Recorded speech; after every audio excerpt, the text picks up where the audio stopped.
Mukhang kwanto sir, parang yung issue ng confidential fund na hindi vulgar, Nako, hindi yun naman. confidential. Parang ganyan sir, ano? Dapat iayos nila yung confidential fund na yan kasi paano mo nga naman kakalkalin ito, confidential nga eh. Hindi mo, alam mo yung Piatos, yung pangalan na Piatos.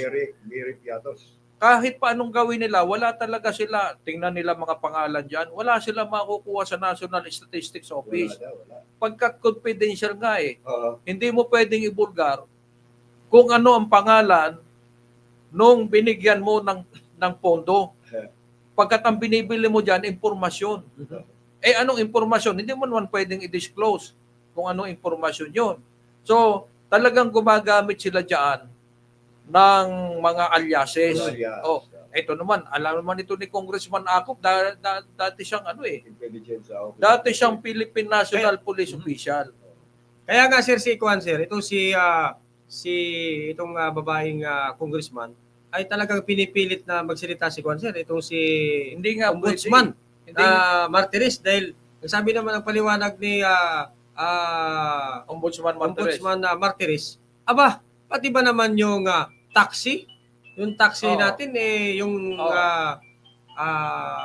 inutusan ko, abay kailangan pa ng resibo. Abay kailangan daw ng resibo. Aba, kaya nga confidential kasi sikreto. Kaya para sa akin hindi ata nakapag-aral tong mga to dahil hindi nila alam kung ano ba ang ibig sabihin ng confidential, di ba? Sikreto. Aba, baguhin na natin itong 2025. Yun ang nating vulgar. Alam mo ang solution diyan? Ang solution diyan, alisin na yung confidential fund ng mga ahensya na wala namang intelligence work function, di ba? Ibigay na lang sa NBI, PNP, sa AFP, doon sa mga ahensya na involved sa pag-gather ng mga intelligence information. Alisin na po. Alam mo sa local government, meron din yung mga mayors. At inire-release ito sa mga mayors, abay lump sum. Lump sum. And then, ililiquidate na lang later on. Ang pag-liquidate niyan, dyan na po nagkakaroon ng corruption. Pagdating sa liquidation, natandaan ko dati, yung Naga City Mayor, nagpapapirma ng blankong parang parang sa liquidation form. Aba yung nakalagay doon, pagkain ng mga pulis. Wala naman ikang ibinigay na pagkain. Hindi pinirmahan ngayon ng chief of police. Doon na sila simulang nag-away ng mayor.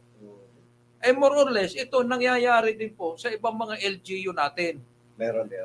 Lahat ng mga LGU, merong mga alokasyon para po sa intelligence, yung intelligence fund, yung confidential fund.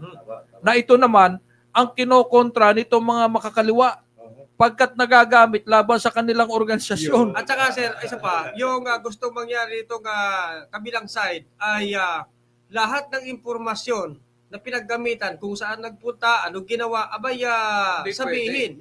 Kaya nga security, ibig sabihin, intelligence fund. Confidential fund. Confidential.